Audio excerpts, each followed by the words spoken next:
it feels like it's been a minute since we've done like a real fight recap. I think the last one was honestly THH 61 after UFC 297.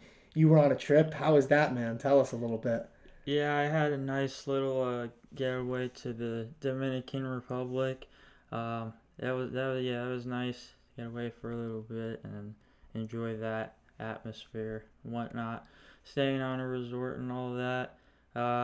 And yeah, that was that pretty much. Um, it was my sister had a surprise engagement and all that, so that's what the main thing was for. And so a lot of eating and drinking and some cigar smoking to celebrate that. But yeah, I mean, like you say that, yeah, it has been a while since we've been in the saddle, but at this point it feels so natural as well to be here that I don't think we're gonna miss much of a beat. Like for instance, that last card, that card that I was away for, was an Apex card, and this is an Apex card. So like Yeah. we're yeah. I mean, we had some stuff in between. I mean, we had the Zach Poundga interview, which was fun. That was fun for me to do. He's been a long time follower of the page. Sadly, he lost on UFC Vegas 86, but hey, we're still in his corner. But Hell yeah. and then besides that, we had the Super Bowl too. Everybody was waiting on that Bud Light commercial Uh, to be a UFC 300 announcement, and instead, all it was yeah, I Dana didn't. saying that guy needs another bicep. Yeah, I he was like, said what's he going said on? like three words. I didn't. I honestly didn't even. That kind of caught me by surprise. I didn't really see anything about like him actually being in a commercial, but See, I heard from sources, aka like my mom on like Yahoo News. She saw that like Dana was slated to be in a Bud Light commercial. I'm like, oh my god, maybe the rumors might be true. He might announce the UFC 300 yeah, main event. not a chance. Nope, just that guy needs another bicep. So that's what we were left with. Good Bud Light ad, but. Hey man, like you said, there were fights to cover, so let's cover them. UFC Vegas 86 was the last card that was on. And honestly, like the main and the co-main is what we're going to focus on, and then we'll talk a little bit about UFC 298. But in the main event, in case you missed it, Jack Hermansson defeated Joe Pyfer by unanimous decision, 348-47s. Maintains his spot in the rankings, holds off the hype. What'd you think of Hermansson, man? So this fight in general, I think really there wasn't much talk about Hermansson's time off rather than Joe Pyfer's, building hype and how, he's the next big thing at middleweight. But in this fight in particular, like I kind of it was in a way like the tale of two fights. It seemed like Pyfer was just super reliant on the power and like sure, you could say as he should be, but it seemed like maybe perhaps because it was a 5 round fight, like that didn't play into his favor. Obviously, I know you feel a way that Hermansson's experience is what propelled him really to the win, which is fair, I'd say.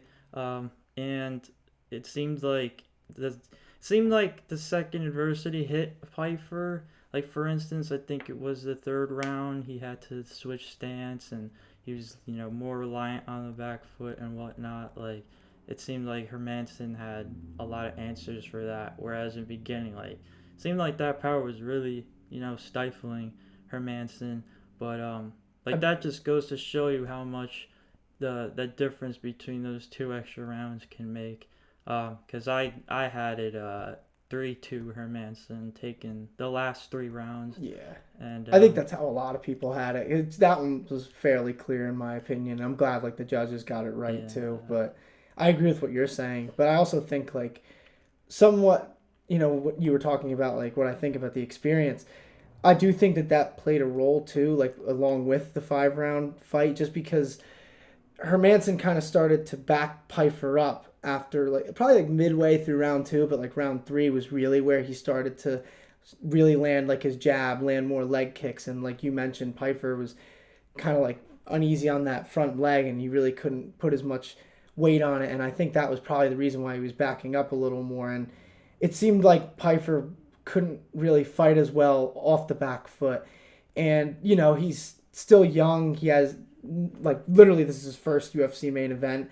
So this was good experience for him to gain, but at the same time, like, you mentioned Hermansson's time off. Hadn't I don't even think he had won a fight since July of 22 or 23. I'm gonna look this up real quick so I don't get it wrong. But like he's had a long layoff, and I mean in general his last fight was December of 2022 was his last fight, and then his last one was July of 2022 against Chris Curtis. So that's like a long time at this point.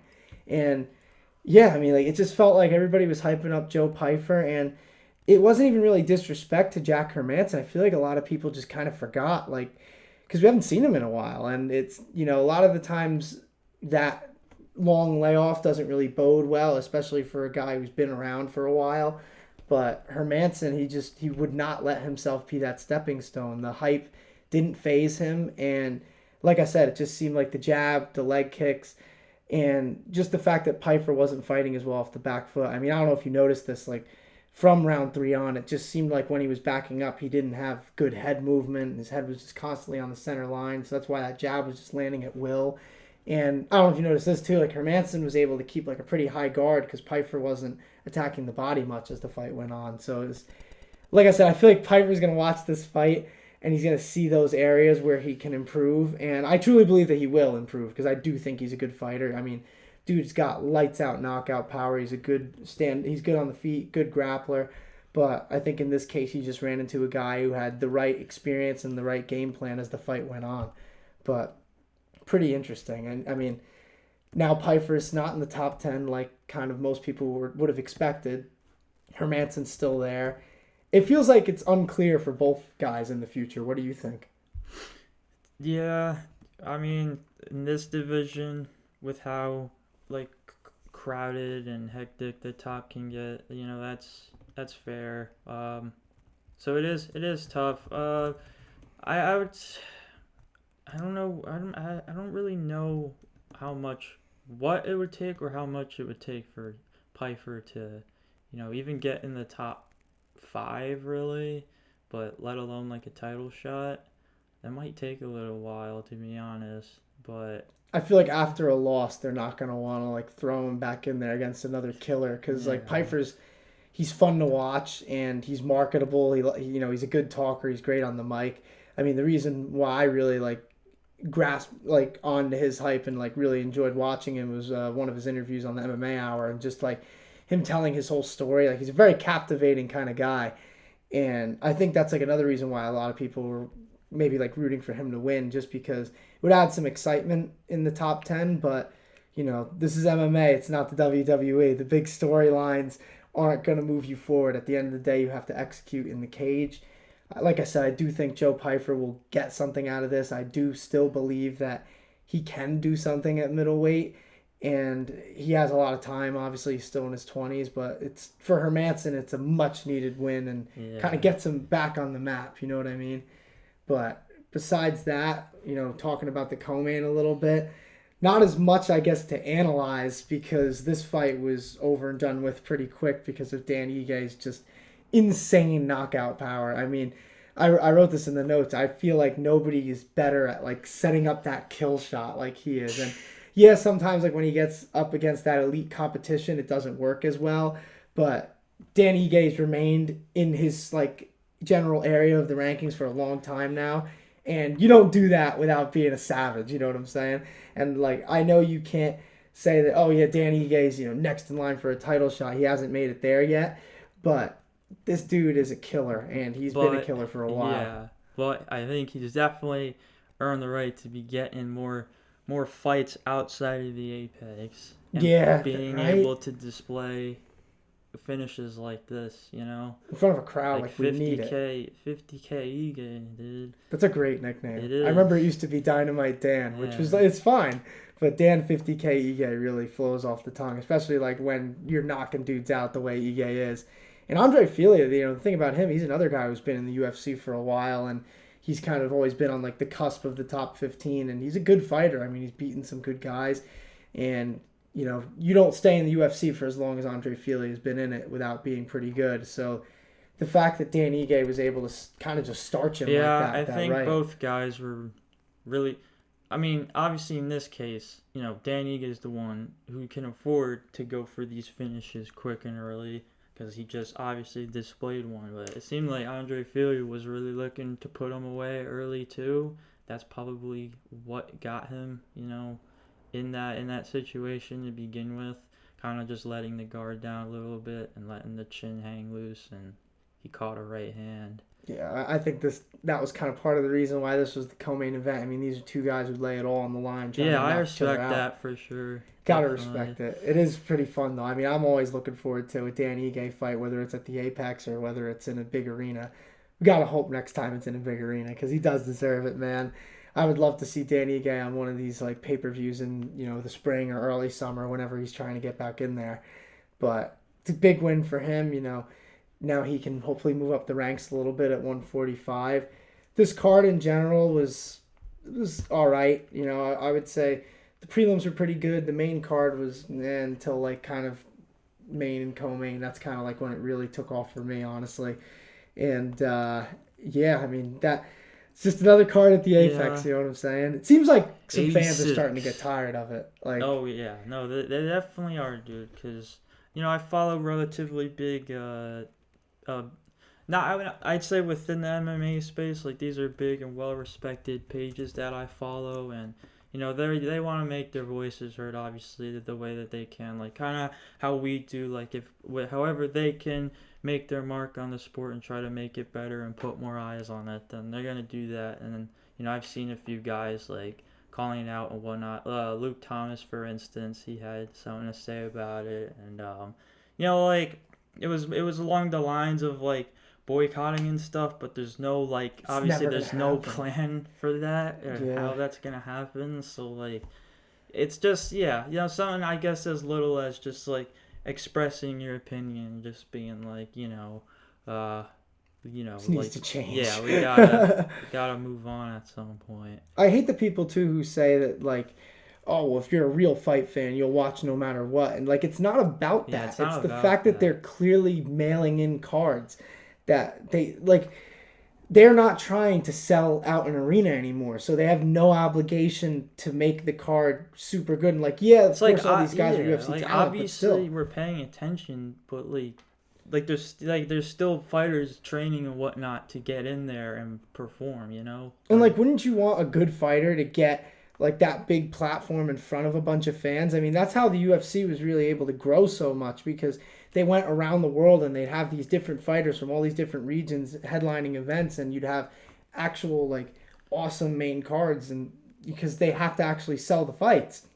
But ever since really like the ESPN deal, it just seems like they've really watered them down a little bit. Yeah, maybe it's probably part of why fans are just like so hungry for this UFC 300 main event, for instance, and like all this other star power on the card and whatnot, because they know like, hey, you can't mess up this card. Yeah, Like, but I mean they're not left with many options, and no, I think people are, you mentioned 300, but I mean, even next week, UFC 298, people are so excited for that because it just seems like the past two cards were kind of just placeholders waiting for this one. And this card is honestly pretty stacked. Like, it's a sleeper, honestly. Even like the prelims are really fun. But we're going to talk a little bit about the main card and one of the prelims that I think is just worth noting. But main event, obviously, Alex Volkanovski versus Ilia Topuria, two of the best featherweights on this planet. I think probably one and two. We'll find out who's number one at the end of this fight. I mean, Volk, longtime featherweight champion, all around awesome, great feints, just technical footwork on the feet. And he's great on the ground, vicious ground and pound, great submission defense. But then you got Ilia Topuria, 14 and 0. I don't. I was thinking of his Instagram bio. I don't know if you've seen that. He has like yeah, 15 and 0 UFC featherweight champion. And Volk said if he beats him, he wants him to personally change it to 14 and 1. But Topuria, though, man, like his confidence is warranted. I mean, you think about his last fight, which was kind of a while ago at this point, but it was against Josh Emmett, who's one of the better featherweights on the planet. And he had a 50-44 scorecard in that one, 50-42. It's just a truly dominant performance. His boxing is fantastic. He has great takedown defense. He's good on top, too. I mean, these guys are similar in a lot of ways. I just think Volk is more measured with his striking, while Topuria is really going for that kill shot a little more. But it's not Topuria going for the kill shot though, isn't it at the expense of his defense? That's the thing. So that's why this fight is just really intriguing. It's like when an unstoppable force hits an immovable object. Like you just wonder what's gonna happen in this fight. But I don't know. What do you think of this main event coming into it? It's pretty dope, dude. You getting another featherweight title defense for Volkanovski. It's I saw something along the lines of, there was someone that asked, to explain the Chiefs winning another Super Bowl this past Sunday in UFC terms, and someone said, if Volk beat Islam in the first fight. And it was like, whoa, like, are we really getting to that point where, like, people are getting tired of seeing Volkanovski, hold on to this title and whatnot? It was like, I hope not, because I could, he could hold the title forever, retire with it, whatever, and I won't have any issue. Like, he's clearly earned the right to do so. He's cleaning up the division. He's got another defense coming up. It's really that simple. I think the fight itself, a part of me wants to come up with a prediction for it, but it could end quick. It's either, I don't think there's any in between. It's gonna either end quick or it's gonna go the distance and be relatively close. But I mean, I hope we get a war out of it. I feel like we might. I do think Ilia Topuria is that good, and you know me, I think Volk is pound for pound one of the best on the planet. But Ilia Topuria is a bad dude, man. I mean, there's a reason why he hasn't lost yet. I know his strength of schedule has only really improved like super lately, but he deserves this fight. I mean, there's not a lot of guys at featherweight right now who can really hold a candle to Volk. I saw Yair Rodriguez making his call out for Topuria if he loses. Yeah, I did see that. I mean, that's a good fight too. The thing with Yair is so tall for featherweight. Like, he's so good at using his range. You wonder how that would go against a guy like Ilia. But Ilia is, I don't know, man. Like, really, the only guy that I'm unsure about with him is like against Volkanovski.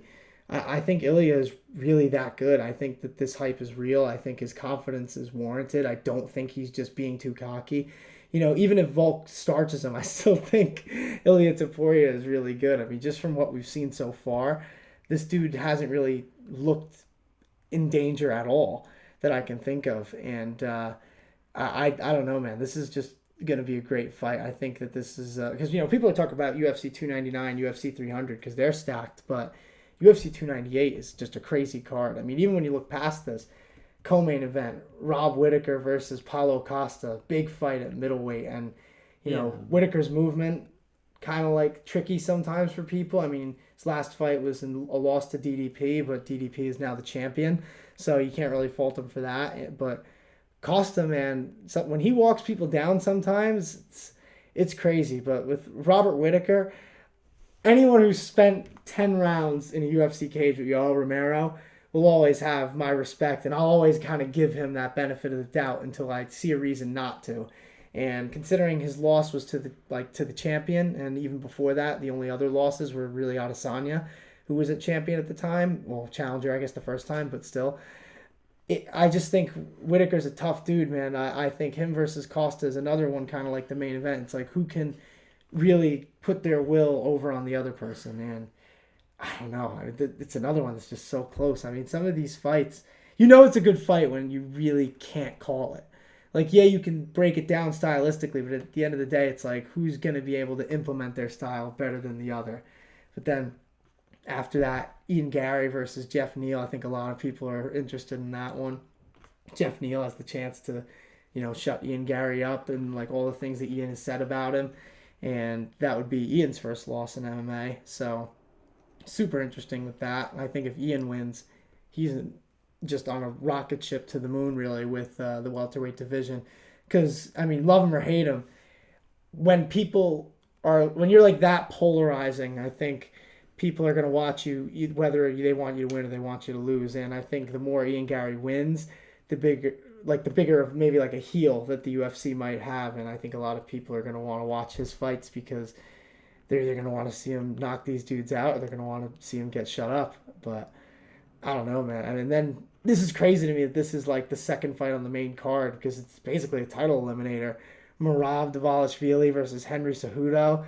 I mean, dude, we could kind of talk a little bit about that fight, honestly, because I think I feel like the reason why it's not the co-main event is just because the UFC might think that Merab might just do what he does and pick Henry up, put him down, pick him up, put him down, which is not easy considering Henry's caliber of wrestling. But Merab has been another guy who's basically been unstoppable in his run so far in the UFC. And him versus Cejudo is just such a good fight, man. I mean, what do you think of this one? Oh, yeah, dude. It really should be a master class with the grappling, right? And one way or the other, you know what I mean? It doesn't matter who wins. Exactly. So I'm sure you've seen it or heard about it, but like, literally right. I don't know what exactly it was for, but all I know is that it was on camera. Oh, you're gonna talk about the countdown thing? Yeah. Oh, countdown. Yeah. Yeah. Yeah. Henry Cejudo just like straight up letting his coach go. Yeah. And poor Captain Eric Albarracin. Yeah, dude. I'm gonna say like straight up in typical, I feel like in typical Merab fashion, like he sees this and like Merab, I feel like he's just getting more and more, like, I won't even say better, but he's getting more and more into like the mind games with his opponents and whatnot. Like he's a funny dude, obviously. Really is. And he's like, yep, he's my coach now. He's got the whole video with him. He's like, he's my coach now. And it's just, bro, it's doing that on camera was such a Henry Cejudo move. You know, like, I don't know if you know what I mean. Yeah. Like, it's just, if there's any fighter that I could see doing that, he's probably the first guy I would guess. And it's just so crazy. Like, he's like giving him all his respect, and he's like, yeah, but I'm gonna have to part ways with him for this camp. I'm like, oh my god, he just fired him on camera. I don't even think he's like firing him for good. It just seems like it's like for this camp, but still, just to put him on blast like that. I mean, shout out to Eric Albarracin, because that's a loyal coach there, man. Just for like being professional about it. But I think him and Henry are good friends. I think it's just kind of something that media might have blown a little out of proportion, but at the same time, Henry kind of wanting to train with other people, you have to wonder why he's thinking that way, you know? But besides that, I mean, the main card openers, there's nothing really to talk about besides saying that it's going to be a literal war between Anthony Fluffy Hernandez and Roman Kopylov. But then the featured prelim, Amanda Lemos versus Mackenzie Dern. Not going to lie, I feel similar about this like I did for the Andrade fight with Dern. I just don't love watching her fight these big punchers because I just don't think she's slick enough on the feet to evade all those punches. I mean, Andrade just put it on her, and I think Amanda Lemos honestly might be even worse in terms of like the type of matchup it may be for Mackenzie Dern. And Mackenzie's really good. Like, her grappling's fantastic, and she can, like, she's tough. She can slug it out, but when you're fighting these big punchers, you can't really get into like a war in the way that Mackenzie Dern gets into those wars sometimes. So you just have to hope that she's improved her boxing a little more because she's going to need it in this fight. Lemos is a good grappler, but I don't think that she's really going to mess with Dern on the ground. But hey, you never know, she might.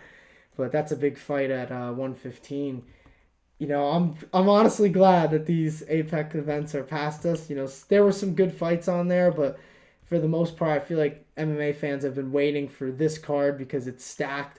I mean, like we just talked about, the main card is going to be crazy. The prelims, even though we're not talking about every fight, there are a bunch of fights on there that are going to be really fun that people should look out for. I mean, oh my God, the heavyweight fight between Marcos Rogerio de Lima and Justin Tafa, that's a fight that you're not going to want to take your eyes off of.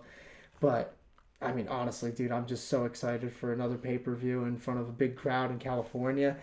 And we'll see what's going to happen in that main event with Volkanovski and Topuria. But either way, we'll be back next week with THH 62. So we'll see y'all. See ya.